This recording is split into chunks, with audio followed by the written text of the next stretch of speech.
I'd like to thank you all for inviting me to speak once again. I really enjoy speaking at the PCRI conferences. This is the one venue that I really enjoy participating in because I do believe that this has been a very highly beneficial forum for patients with advanced prostate cancer. So for me, it's been a very gratifying experience. As part of today's presentation, I'll be talking about lutetium, which is a new agent that has been approved by the FDA for treatment of advanced prostate cancer. And I'm going to give this talk kind of in the context of part 4 of my DIY combat manual for beating prostate cancer. This is an extension of the talk I gave last year, and it may be useful for some people who are viewing this to go back in time and look at last year's presentation. If there are questions or things that don't make sense, hopefully I'll be able to get through this talk in a fairly clear fashion. So this is part 4, 177 PSMA lutetium, also known as Pluvicto. Once again, I'd like to remind everyone that one of the main reasons that I give these talks is as a way of honoring all the patients that I've cared for over time, including many men who have died from prostate cancer. I do take these losses very personally, and I do understand that these people that we lose to prostate cancer are friends and sons and soulmates and husbands and fathers. And I want them to always know that they are dearly missed by their family members and even our care team. So I also have to provide disclosure. Dr. Kwon and the Mayo Clinic have received licensing payments for PD-1 and PD-L1 immunotherapy-related intellectual properties over time. And then I also want to make it very clear that I do read the little comments under all of my previous presentations, and I try to remain sensitive to concerns or criticisms that people write in regarding past presentations that I've given. One comment that came in previously was kind of a statement that my presentations maybe don't give enough credit to other people in regards to where our technologies come from, who are the scientists and the physicians that are moving these things forward. Specifically, today we'll be talking about 177 PSMA lutetium, and this is a technology that was really born out of the efforts of brilliant physicians and scientists in Germany and Australia. So I want to acknowledge that fact. This is not necessarily stuff that we raised in our own backyard here, but this technology really does represent the very hard work of very, very amazing scientists and physicians overseas. And in many regards, the US is just catching up to where many of these countries have been for a number of years now. So I also want to acknowledge one final thing, and that is that my talk is geared mostly to US audience because this talk is being triggered by the FDA approval of 177 PSMA lutetium as a treatment agent in the United States, okay? So the FDA approved 177 PSMA lutetium on March 23rd of 2022 this year. Another name for this agent is Pluvicto. So the question is, what is 177 PSMA lutetium? So in order to understand what this agent is and how it works, we first have to understand that some prostate cancer cells, or many prostate cancer cells, will have a little flag or a protein on their surface, and it's called prostate-specific membrane antigen. This little protein can be imaged using a PET scanner, which will show which cells or tumors express the little flag or protein, prostate-specific membrane antigen, also known as PSMA. So here's an individual that has metastatic prostate cancer within the body, and all of these little tumors have this little flag on the surface that can be seen by a PET scanner that is designed to identify whether or not these tumor cells have prostate-specific membrane antigen on their surface. 177 PSMA lutetium is a new drug that was developed that can stick to this little flag or protein called prostate-specific membrane antigen. The reason this is important is 177 PSMA or 177 lutetium is an isotope that gives off radiation. And once it sticks to the flag, which is on the surface of the cell gets irritated and swallows it. Kind of like if you've ever seen a frog swallowing a fly, it'll literally just swallow it or internalize the isotope. Once the isotope is inside the cell, it does its work by emitting beta radiation, and this results in the kill off of the cell as well as cells that are in proximity to the cell that swallowed the 177 lutetium.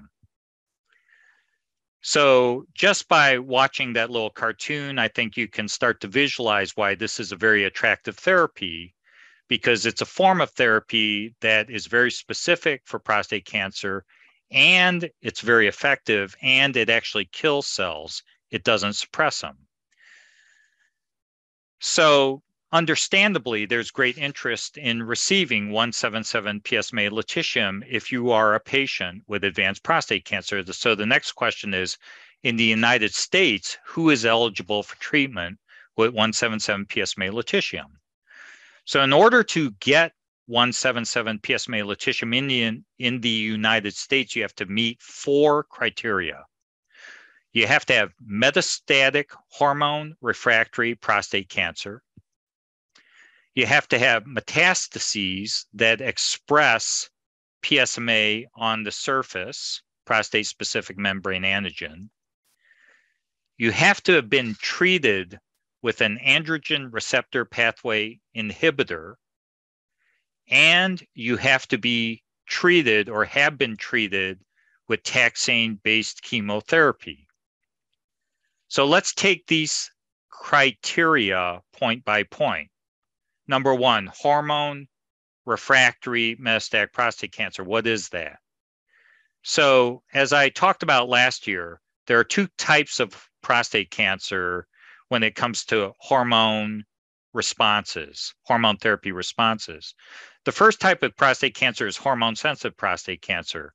Specifically, this is a form of cancer that you can treat with some hormone therapy like Lupron or Orgovix or something like this to reduce testosterone in the body, which then causes the cells to shrink, which then lowers the PSA in the body. So that's hormone-sensitive prostate cancer.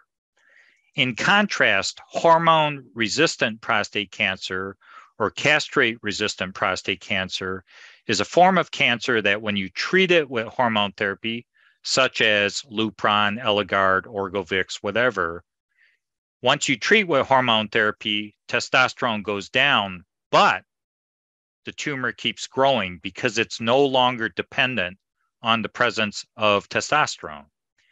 And this tumor can then send off metastases, and the metastases can all grow, and the PSA is going up even while you're on hormone therapy. So the signature of hormone refractory prostate cancer is PSA is rising while you're being treated with a primary form of hormone therapy, such as bilateral orchiectomy, which is testicular removal, treatment with Lupron, Eligard, Zoladex, Firmagon, Orgovix, Casodex, all of these medications that basically knock out testosterone or mitigate against testosterone utilization in the body. So what is a metastasis? Well, prostate cancer is like dandelion. This was from last year's talk. When you treat prostate cancer, even if you treat it, it can send seeds to the rest of the body, and every one of these seeds can grow another tumor, and these are called metastasis or metastases, And that sounds a little bit like metastases. That's a little of my humor.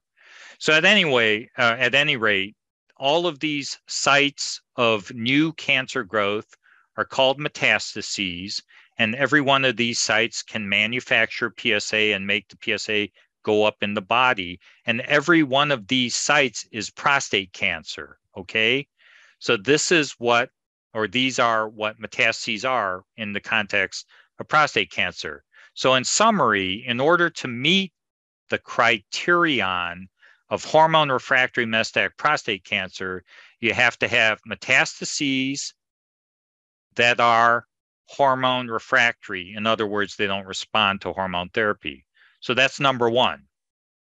Number two, this is where things get a little bit trickier. And this is one of the reasons that I thought it would be useful to give this presentation, because it's even been confusing for myself. And it's created great anxiety to figure out what this all means. Metastases that express prostate-specific membrane antigen, what does that mean? Well, what it means is that you have to be able to see the cancer and the metastases inside a PSMA PET scan. This is where it gets confusing, however. In December of last year, the FDA approved a gallium-68 PSMA PET scan. But then, in May of 2021, the FDA approved an F18 PSMA PET scan for evaluation of PSMA-positive prostate cancer. And then in March of this year, the FDA approved another gallium PSMA PET scan, and this one's owned by Novartis, and this one was basically described as an imaging agent that would be useful for evaluation of patients with metastatic disease for whom 177 PSMA therapy might be indicated. So what does that all mean? Well, basically, those statements or those approvals pertain to two different forms of PET scanning. One is called a gallium PSMA PET scan, and one is an F18 PSMA PET scan. And here is one individual that was first imaged with gallium and then the next day imaged with F18 PSMA PET scan. And other than maybe crispness of the image, there's really not a lot of difference between these two scans, at least by my inspection and inspection of a lot of the nuclear medicine experts here at our institution. So why is this all important? Well, it's important because the presence of these two different forms of PET scanning has created lots of confusion. Did I get the right PET scan? Can you tell if I should have gotten this PET scan or this other PET scan? The answer to that is thus far it remains largely unknown if type of PSMA PET scan or PET imaging used to assess patient leads to substantive differences in the effectiveness of 177 PSMA lutetium treatment outcomes. Okay, so thus far we don't know if a gallium PSMA PET scan works better than an F18 PSMA PET scan in determining who's going to respond to the treatment 177 PSMA lutetium. So that's why this is so confusing. Overseas, I can tell you that they're largely agnostic or indifferent to what kind of PET scanning you have. So overseas, 177 PSMA lutetium is given to all patients with PSMA positive disease, irrespective of type of PSMA PET scan that was used to image the patient prior to therapy. At present, most experts in the United States do not anticipate that there's going to be a big difference in treatment outcome with 177 PSMA lutetium treatment for patients who were screened with gallium versus F18 imaging, okay? So I think we're all cool with that thus far.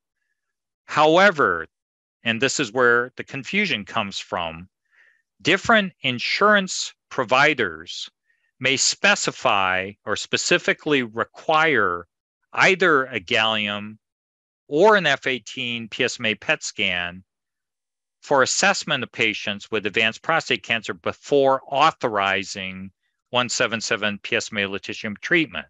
So now you can see why we are all a little bit in a panic, because some insurance providers will say, oh, that's good enough. Other ones will say, no, you didn't get the right one, et cetera, et cetera, et cetera. So a lot of anxiety there, and a lot of questions about that. In addition, to add to the confusion even more, not all institutions have both a gallium and F18 PSMA PET scan in their arsenal.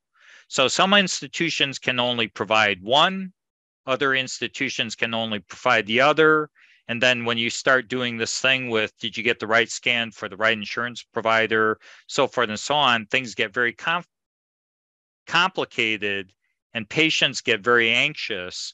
And a lot of doctors are waving their hands and they don't have all the answers to why there's confusion and how to resolve the confusion or address the confusion. So that's why I thought that this was a very important discussion to have with regards to 177 PSMA lutetium.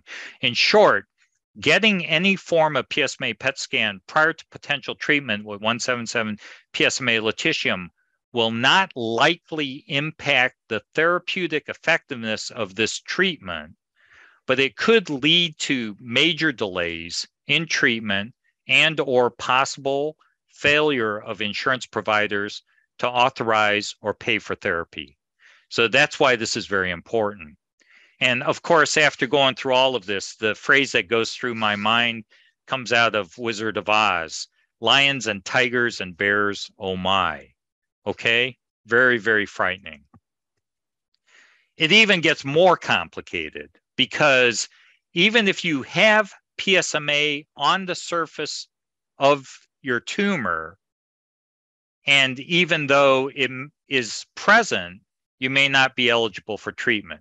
So gallium or F18 PSMA PET images are scored at our institution to identify which advanced prostate cancer patients can receive 177 PSMA lutetium.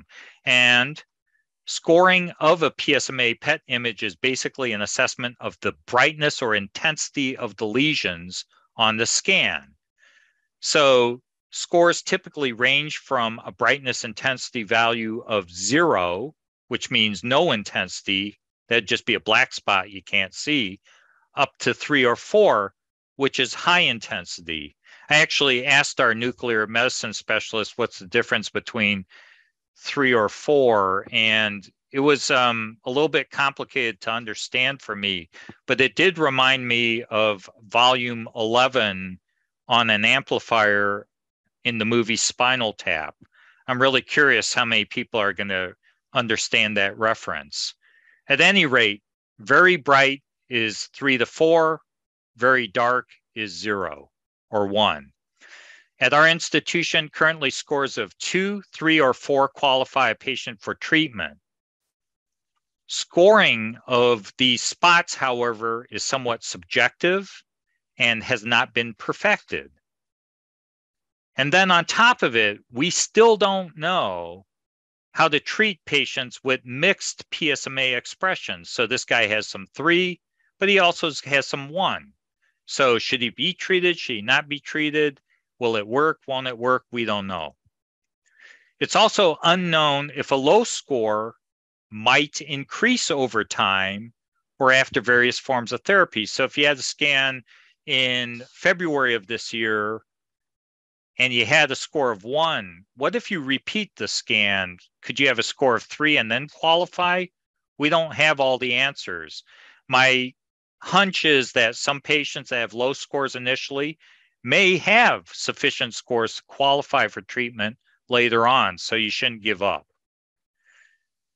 It's also unknown why some patients with high expression levels do not respond well to therapy. And I think that Dr. Jeff Johnson, who is brilliant in this area, has already touched upon this subject a little bit, and we might expound on that in a little bit. So I guess the question is, could we possibly make this whole issue of PSMA PET scanning and scoring and everything a little bit more complicated? And I think the answer is probably no. So point number 3, a patient has to have been treated with androgen receptor pathway inhibition. So even I had to ask what the heck that meant, because I thought hormone therapy is androgen receptor pathway inhibition, and hormone therapy is, but they're specifically referring to use of second generation forms of hormone therapy that are listed here. So second generation hormone therapy is Zytiga, abiraterone, Xtandi, which is enzalutamide, Erleada, which is apalutamide, Nubeqa, which is darolutamide. In order to qualify for treatment with 177 PSMA lutetium, you have to have either failed one of these agents, not all of them, just one, or you need to be receiving active therapy with one of these agents. And then you can move forward with 177 PSMA lutetium treatment. There are some reports that I've heard here and there that say, oh, well, you should take these medications because they will facilitate a better response by 177 PSMA lutetium. I caution you about that because some of these claims are not well established and have come out of small reports. So there's no locked in stone recommendations regarding whether you should take these things. And there's certainly no statements that say you got to take this medication in order to get a better response from 177 PSMA lutetium. So the fourth point that a patient has to meet in order to get 177 PSMA lutetium is treatment with either docetaxel, cabazitaxel, Taxotere, or Gevtana chemotherapy. These are called taxane-based forms of chemotherapy. Now, in order to understand what that means, you have to go back to the FDA indication label, which was put out for approval of 177 PSMA lutetium. Specifically, 177 PSMA lutetium Pluvicto should be given to patients with metastatic disease, castrate-resistant, who have been treated with androgen receptor pathway inhibition and taxane-based chemotherapy. So what does that mean? This includes patients who have previously received taxane-based chemotherapy. This includes patients who did not tolerate taxane-based chemotherapy for any reason. This also includes patients who are currently receiving taxane-based chemotherapy, but it's not working. But this label indication does not mandate that a patient fails taxane-based chemotherapy. And I think that there's confusion out there, and some patients are hearing, I can't get lutetium because I didn't fail chemotherapy, therefore they're pouring chemotherapy in me until I fail. That's not right. And it's important because if a patient receives too much chemotherapeutic treatment prior to treatment with 177 PSMA lutetium, you can damage the bone marrow to the extent that you cannot get treatment with 177 PSMA lutetium. So all you have to remember is you have to have been treated with taxane-based chemotherapy previously, but you don't necessarily have to be actively failing it in order to qualify for this therapy. And the reason this is important too is some insurance providers are saying, well, I'm not going to let this guy get 177 PSMA lutetium because you can still give chemotherapy over and over again. It hasn't failed. Well, that's not a good idea. And I wanted to put some clarification out there regarding this. Additional considerations, you have to remember, everyone has to remember that 10 to 20% of patients will not have sufficient PSMA on the surface of their disease and therefore will not qualify for treatment with 177 PSMA lutetium, or patients may have other reasons that they can't receive therapy. Patients should be in reasonable health at the time of treatment, ECOG performance score 0 to 2. Ideally with a hemoglobin of 8, platelet count of 75,000, white blood cell count of 2.5, and kidney function of 50 ml per minute for GFR. The experience to date, Most of our patients have been treated with up to 6 cycles of treatment with 177 PSMA lutetium given at 6-week intervals. This is an average patient receiving treatment. This is after 2 cycles of treatment. PSA started at 13, went down to 0.65. I should say this is an average favorable response to treatment. It's hard to average across all treatments, and we'll talk about that. But you can see the PSMA positive disease is disappearing, PSA is going down, everything's looking good. These are gross generalizations. About 50% of patients will experience a 50% decline in PSA. About a third of the patients will have a fantastic response. A third of patients will have a mixed response that's kind of, good and bad. And about a third of the patients will have no response, and that's tragic. A reduction in serum PSA of greater than 50% after the first treatment cycle probably indicates a very good response therapy. In contrast, no reduction in serum PSA after 2 cycles of therapy will likely portend a poor response to therapy. And I got this information from our collaborators and friends overseas who have quite a bit of experience with treating patients with 177 PSMA lutetium. We don't know about the durability of treatment. Overall, we've had some patients that have lasted up to 3 years without much disease coming back. The majority of patients, however, have failed or start to exhibit signs of disease recurrence before 3 years out from treatment. The published median overall survival for patients receiving 177 PSMA lutetium for advanced disease is 15.3 months versus 11.3 months for patients treated with standard of care. A little bit difference in overall survival, but we have to remember that this is based on fairly minimalistic levels of standard of care. This doesn't mean that overall you're going to last this long after treatment with 177 PSMA lutetium or even standard of care therapy, all right? 177 PSMA, my summary is 177 PSMA lutetium is a novel, exciting, wonderful treatment, but it's not a miracle cure. It should be viewed as one tool in the arsenal of treating or combating advanced prostate cancer, just one tool. And it's got to be used smartly in the context of everything else that's out there. In terms of side effects, the most common side effect is fatigue, dry mouth. We've seen a lot of nausea, usually about 3 days after treatment. Sometimes the nausea can be fairly severe.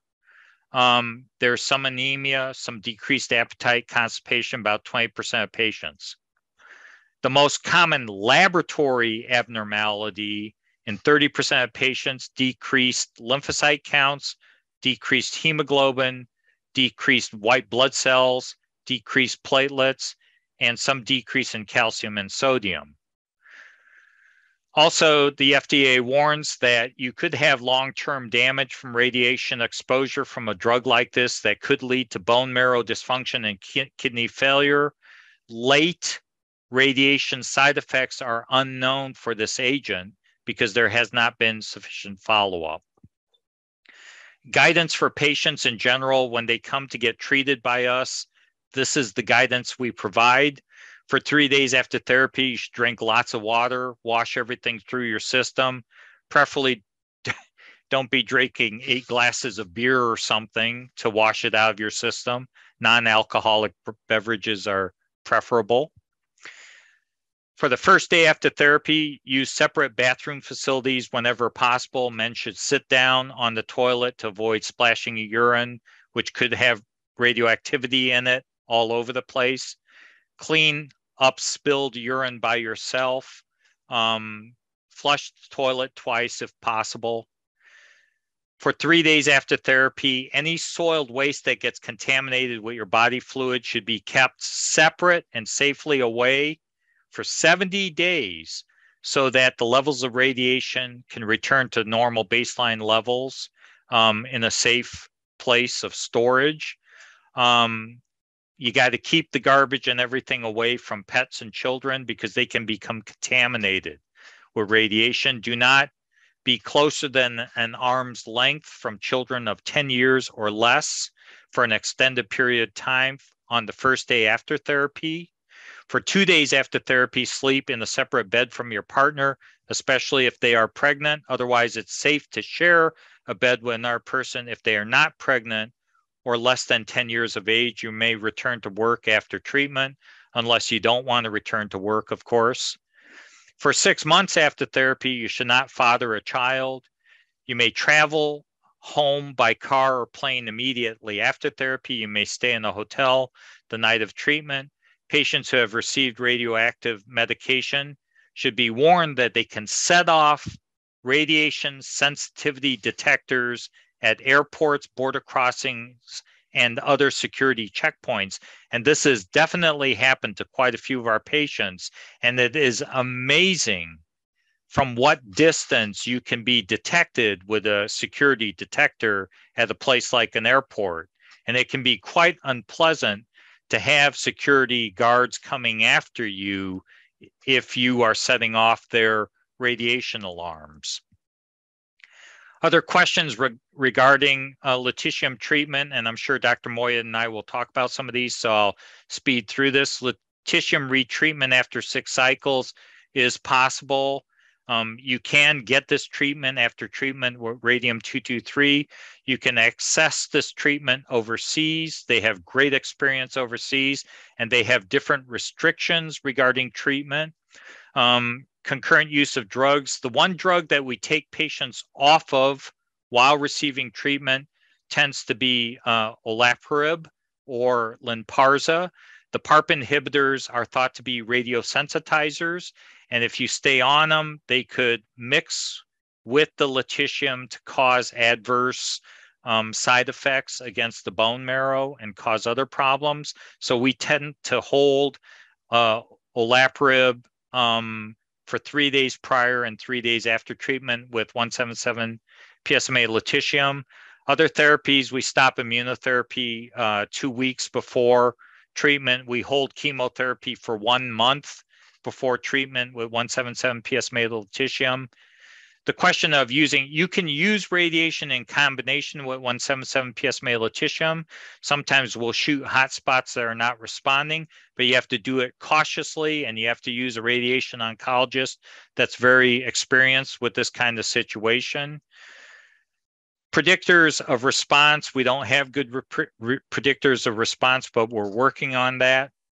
Bigger spots of cancer tend to be more refractory treatment compared to smaller lesions. So a lot of times we'll use radiation to knock out the really big lesions prior to treatment with 177 PSMA lutetium. PSA 0. So PSA 0 is a situation where the blood PSA is 0. Your serum PSA is 0. So you'd think you wouldn't have any cancer in the body. And we've shown with choline PET scan that about 12% of our patients actually have metastatic disease, even when the PSA is 0.